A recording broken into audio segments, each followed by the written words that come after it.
Good morning, everyone. Welcome to our program, So You Want to Be a Federal Contractor, sponsored by the Snyderman Law Group and Santa Massimo Davis, Outside General Counsel Solutions.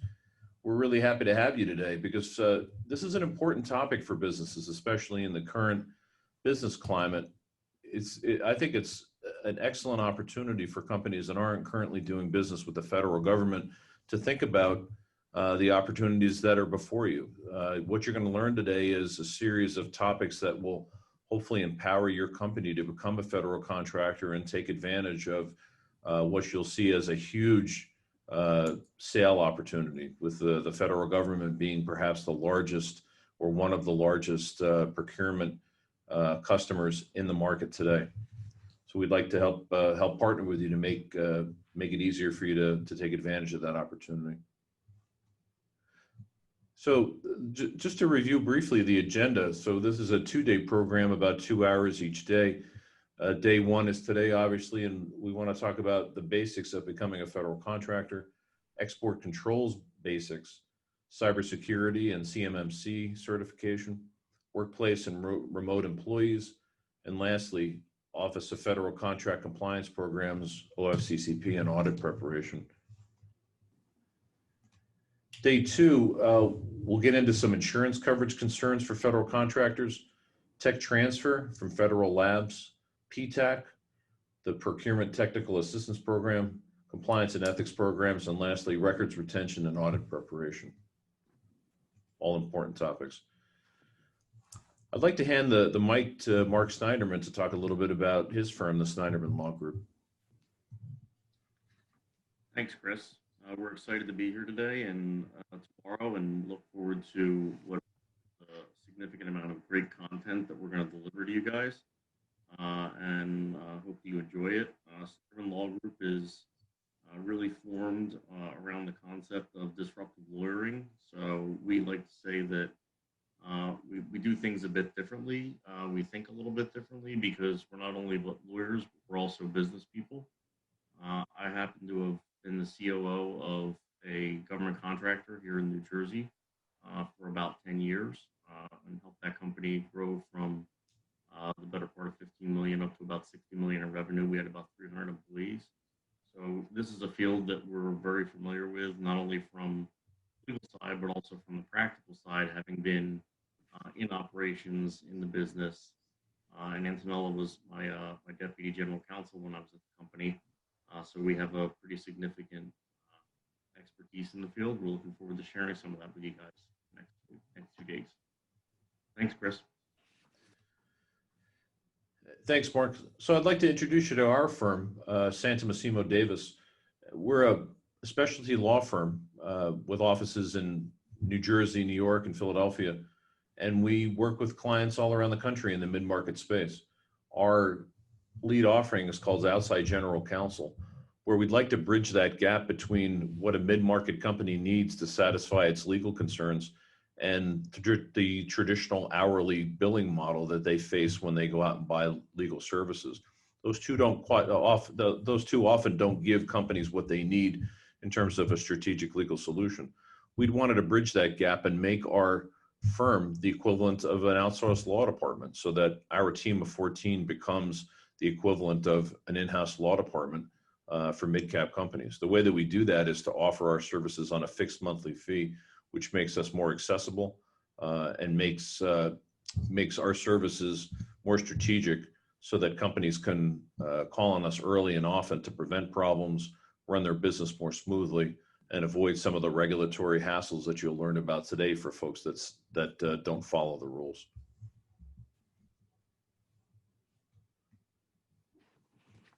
So with that in mind, I'd like to turn the mic over to Antonella Colella, who will discuss the ins and outs of becoming a federal contractor.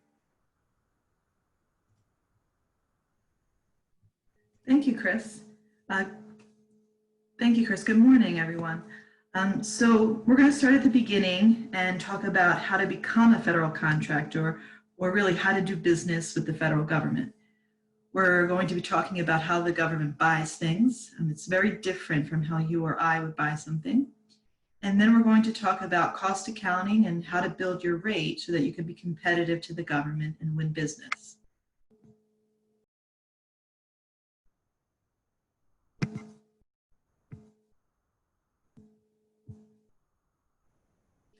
So why sell to the government? So the US government is the largest buyer of goods and services in the world. They spend over $535 billion each year and over $100 billion with small business. So this is a very strong statistic to show that it's very lucrative and it's a good idea to do business with the government. They are a good customer. They pay and they pay on time. The DoD itself is the top purchaser of goods and services in the world. So you really can be missing out on a lot of business if you're not selling to the government. So how does the government buy? In most cases, the government cannot just decide that they want to buy something and then reach out to the supplier and order it. There's a maze of federal rules and regulations that govern how the government can go about buying a good or service. The reason for that is really to be transparent and protect the government and its citizens and show that it has integrity in its selection of suppliers. It's designed to offer a fair competition to all different types of contractors, large and small, disadvantaged and not. So as I said, fair competition is really an important tenet of government contracting, and there are different types of competition. So full and open really means that all vendors are playing on a level playing field and they have the same opportunity to compete for an awarded contract. And here, there's no set-asides for small business.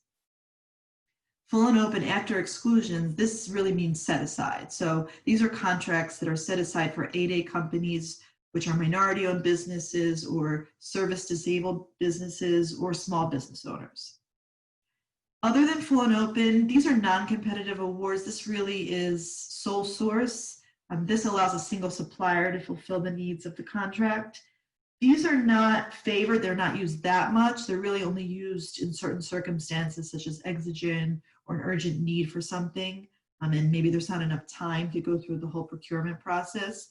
Or maybe the government put something out to bid and they did not get adequate sources. Or also it's used in the case of industrial mobilization during wartime, for example. So the contract amount, if the contract amount is under a certain dollar amount, there are alternatives to putting something out to bid. So this is called the simplified acquisition process. When choosing a vendor in a simplified acquisition procurement, agencies don't have to bother with formal evaluation plans, establishing a competitive range, conducting discussions, or really scoring offers. Also, a contracting officer and not necessarily a source selection team can choose the contract winner. So it's really more streamlined process. And other contracting methods include sealed bidding or negotiated procurement. But so for example, under $10,000, the government can purchase something just with a credit card very easily. If you're in the middle here, if you're under $250,000, but above $10,000, you can still use the simplified and streamlined acquisition process. If you're over $250,000, you would need to go on to a formal contract. The rule of two. So the government does have certain small business set-aside goals. They try to award a certain amount of contracts to small businesses. The rule of two offers an automatic set-aside to small businesses if they comply with this rule, which says that contracts with an expected value over $150,000 must be set aside for small businesses if there's a reasonable expectation that offers will be received from two or more competing small businesses, that the award will be at fair market price. So there has to be a need. That's the reason for the two competing small business requirement. So this applies to new contracts, and it also applies at the individual task order level, if the task order is part of a larger IDIQ contract. This just shows the stages in the acquisition cycle. It is a process. It can take several months. So the pre-award stage is really when the government is analyzing its need and determining which acquisition vehicle it needs to take. For example, full and open, or can they do sole source, or do they have to set aside? The solicitation and award phase, this is they release the bid, they evaluate the proposals, and then they award. And then in the post-award stage, it's really the performance of the work. How are you getting paid? How do change orders get handled if there's a modification? And then finally, contract closeout. There are many types of contracts that are set forth in the FAR. The contract types really define the expectations, the obligations, the incentives and rewards for both the government and the contractor. So the main types that we're going to talk about today are firm fixed price and cost reimbursable. So they differ really in the amount and nature of the profit incentive that's offered to the contractor and the degree of risk that's taken on by either party.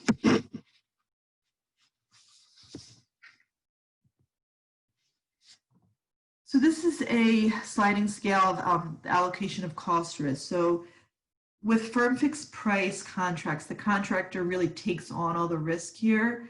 Under a fixed price contract, the contractor agrees to deliver the product or the service at a price not higher than what was agreed to in their proposal and that was accepted by the government. So he or she needs to deliver the product at the price they told the government, no matter what happens. If there's overruns, if there's changes in cost, they still need to deliver at that agreed upon price. So firm fixed price contracts are used when the requirement is well defined, if the contractors are really experienced in meeting that cost and they know how much it's going to cost them every time, when market conditions are stable, or when financial risks are otherwise insignificant. So for example, you would not use FFP for fixed price for an R&D contract, for example, because you don't know what that outcome is going to be. Cost reimbursement or cost plus is a type of contract where a contractor is paid for all of its allowed expenses up to a certain limit, plus an additional payment to allow the company to make a profit. So these contracts provide for payment of allowable costs, which we'll talk about in a few slides, to the extent that it's set forth in the contract. So they include an estimate of the total costs to obligate the funds, and they establish a ceiling that the contractor cannot exceed, except at its own risk. And it should not exceed that without the approval of the contracting officer. So the government holds more risk here because they don't have a definitive price from the contractor. Other types of contract: indefinite delivery, indefinite quantity, or IDIQ. They're a form of contract in which the contractor is required to deliver an indefinite amount of supplies or services over a set amount of time. So these are typically 5-year contracts, but it's very common that they'll contain options to extend the time after that.